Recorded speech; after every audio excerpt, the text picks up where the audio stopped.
Welcome back to my channel కృష్ణతో సరదాగా ఛానల్కి స్వాగతం సుస్వాగతం. ఈరోజు మన వీడియోలో చూపించబోయేది ఏక రొట్టెలండి. మా చిన్ననాటి మా నాయనమ్మ వాళ్ళు ఈ రొట్టెలు అమ్మవాళ్ళు వేసేవాళ్ళు అనమాట. ఇట్లా కళాయి పెట్టి చూడండి ఎలా వేస్తానో దీని ప్రాసెస్ అంతా కూడాను మీకు చూపిస్తాను. ఎలా వచ్చిందో చూడండి. ఆ ఏక రొట్టె అనేది ఎంత బాగా వచ్చిందోను, తింటుంటే ఎంతో టేస్ట్గా ఉంటుందండి. దీనికి కావాల్సినవి ఏమేమిటంటే మినప్పప్పు, బియ్యం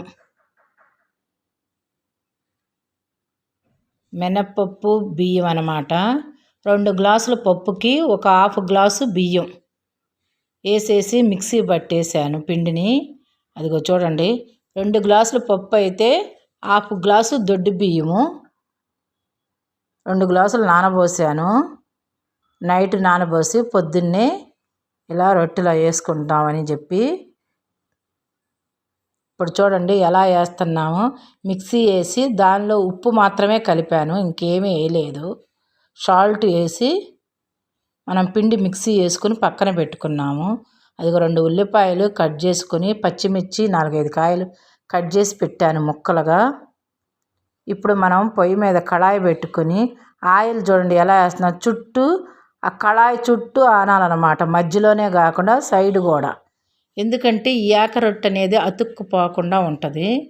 అదిగో పిండి వేస్తున్నాను. ఇప్పుడు ఆయిల్ వేసాను కదా, ఇప్పుడు పిండి వేస్తున్నాను. కొద్దిగా హీట్ ఎక్కనివ్వాలి ఆయిల్ని. ఇక చూడండి ఎలా సదురుతో వేస్తున్నాను. మినప్పప్పు, దొడ్డు బియ్యం కొంచెమేనండి దొడ్డు బియ్యం వేసేది. 2 గ్లాసులు మినప్పప్పు పోస్తే ఒక హాఫ్ గ్లాసు రైస్ వేయాలన్నమాట దీనిలో. చూడండి ఎలా గరిటతో సర్దుతున్నానో గమనించగలరు. ఇవి చాలా టేస్టీగా ఉంటాయండి. మీరు కూడా ట్రై చేసి టేస్ట్ ఎలా ఉందో కామెంట్ రూపంలో చెప్పండి. ఇప్పుడు ముక్కలు కట్ చేసిన ఉల్లిపాయ ముక్కలు అలా పైన వేసుకోవాలన్నమాట. పచ్చిమిర్చి ముక్కలు, ఉల్లిపాయ ముక్కలు వేసుకుంటే చాలా టేస్ట్ వచ్చింది. ఈ ఏక రొట్టె అనేది దీని పేరు ఏక రొట్టె అంటాము. చదరంగా వేసాం కాబట్టి, ఏకంగా ఉంది కాబట్టి ఏక రొట్టె అనే పేరు వచ్చింది. చిన్నప్పుడు మా నాయనమ్మ వాళ్ళు, అమ్మ వాళ్ళు ఇవి వేస్తూ ఉంటే మేము స్కూళ్ళకి ట్యూషన్కి వెళ్ళి వచ్చి తింటుంటే ఇవి కరకరకరలాడుతూ ఎంతో బాగుంటాయండి. అలా వేసి చూస్తున్నాను నేను కూడాను. ఇది ఒక్కటి తిన్నా చాలండి, టిఫిన్ కింద కడుపు నిండిపోయినట్టు అయిపోయింది. అసలు వేసుకుని చూడండి, టేస్టే తెలిసిద్ది మీకు ఎంత బాగా ఉంటుందో. సింపుల్గా వేసుకోవచ్చండి టిఫిన్ కింద. మినప్పప్పు నైట్ అయినా పర్లేదు, పగలైనా పర్లేదు, 2 అవర్స్ నానితే చాలు. పప్పు మిక్సీ వేసుకోవటమేను. బియ్యమును పప్పు కలిపి నానబోసాను. మన దగ్గర పట్టుపప్పు ఉన్నాయండి, మినుంకు పట్టు ఉంటుంది కదా, ఆ పట్టుపప్పు శుభ్రంగా కడిగి పక్కన పెట్టేశాను. చూడండి ఎట్లా గాలిందో ఎర్రగా, ఎంత బాగా వచ్చిందో రొట్టె. ఇప్పుడు కొంచెం మీడియం ఫ్లేమ్లో పెట్టుకోవాలి స్టవ్ని. ఫస్ట్ ఫుల్ దాంట్లో పెట్టాలి, ఇప్పుడు మీడియం ఫ్లేమ్లో పెట్టుకోవాలి. చూడండి ఎంత రెడ్గా, చుట్టూ కూడా అంచులు కట్టి మనం తింటుంటే కరకరకరం అంటూ ఉంటుంది. మధ్యలో ఉల్లిపాయ ముక్కలు, పచ్చిమిరపకాయ ముక్కలు తగులుతా ఎంతో టేస్టీగా ఉంటుందండి. చాలా సింపుల్గా చేసుకోవచ్చు ఈ టిఫిన్ని. మన దీంట్లోకి ఏ చట్నీ అవసరం లేదండి. పచ్చిమిర్చి, ఉల్లిపాయ ముక్కలు వేసుకుని తింటే చాలన్నమాట. ప్లేట్లో పెట్టేసుకుని మీకు ఎలా వేసుకోవాలో కూడా అంతా వివరంగా చూపించాను నేను కళాయిలో. ఇది దోశ పెంకుల మీద అలా వేయకూడదండి. ఇలా లోతైన కళాయి తీసుకొని ఆ కళాయిలోని ఆయిల్ వేసి మీకు చూపించాను కదా, ఇప్పుడు చుట్టూ తగలాలి ఆయిల్ మాత్రము. ఆ కళాయికి సైడ్లు కూడా తగలాలన్నమాట ఆయిల్, లేకపోతే అది దానికి అంటుకుపోయిద్ది అన్నమాట పిండి అనేది. చాలా బాగా వచ్చిద్దండి.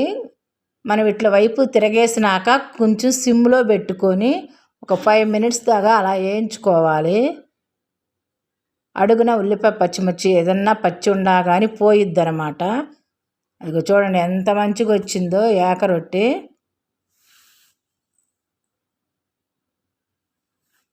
అసలు వర్షం బయట పడుతున్నప్పుడు ఇంట్లో ఇవి వేసుకుని తింటుంటే ఎంత అమృతంలాగా అనిపించిద్దండి.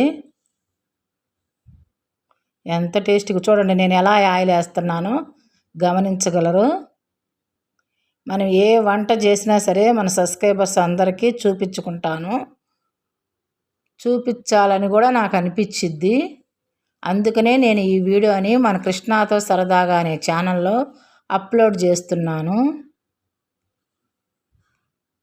ఈ వీడియో గనక మీకు నచ్చినట్లయితే మీ ఫ్రెండ్స్కి మీరు బంధువులకి షేర్ చేయండి.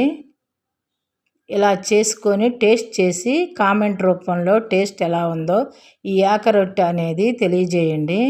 చూడండి పిండి వేసి ఎలా చుట్టూ అంటున్నాను చూశారు కదా. 2 గరిటెలు తీస్తే గరిటెన్నర పిండే దాంట్లో పడిద్ది. ఎక్కువ వేస్తే మళ్ళీ బాగోవన్నమాట, మందం అయిపోతాయి. మళ్ళీ దాని మీదే మనం ఉల్లిగడ్డ ముక్కలు, పచ్చిమిర్చి ముక్కలు కొంచెం ఫుల్గా వేసుకోవాలండి. ఎందుకంటే దీనికి చట్నీ చేయము, చాలా టేస్ట్గా ఉంటాయి ఉల్లిపాయ పచ్చిమిర్చి ముక్కలే. అక్కడ ఒక ముక్క అక్కడ ఒక ముక్క పచ్చిమిర్చి వేస్తున్నాను.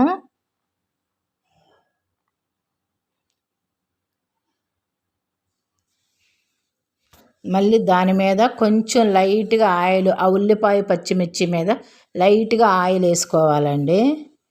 మీరు మాత్రం ఇలాంటి కళాయిల్లోనే వేసుకోవాలి, దోస పెంకుల మీద అలా వేయొద్దు, అవి టేస్ట్ బాగోదనమాట. ఇలా వేసి మీరే ట్రై చేసి చూడండి. కొత్త వాళ్ళు ఎవరైనా మన ఛానల్ని సబ్స్క్రైబర్ చేసుకోకపోతే కృష్ణాతో సరదాగా అనే ఛానల్ని సబ్స్క్రైబర్ చేసుకోండి. మా వీడియోలు చూసే వాళ్ళందరికీ కూడా ధన్యవాదాలండి. అసలు చూడండి చుట్టుపక్కల ఆ ఆయిల్తో ఏగి ఎర్రగా వస్తుందండి. ఇందాక చూపించాను కదా మొదటిది, ఈ ఏక రొట్టె అనేది చక్కగా అసలు మనం తింటుంటే కరకరలాడుతూ ఉంటుందండి. ఇంకొకటి తిందామా అనిపించేటట్లుగా ఉంటుంది, కానీ ఒకటి తింటేనే ఎక్కువగా అన్నట్టు అయిపోయిద్ది.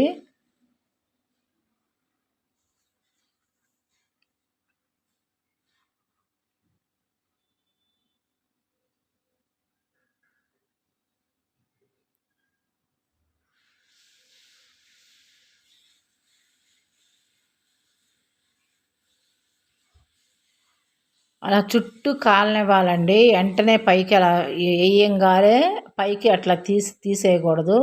మనకి రెడ్గా చుట్టూ కనిపించినప్పుడే ఒక చిన్న స్టీల్ అట్ల కాడ లాంటిది తీసుకొని ఇటువైపు నుంచి చుట్టూ అలా లేపినాక పైకి వేయాలండి. అవి చూశారు కదా అలా. ఇప్పుడు మళ్ళీ సిమ్లో పెట్టేసుకోవాలి. ఈ వీడియో చూసే వాళ్ళందరికీ ధన్యవాదాలండి. బాయ్.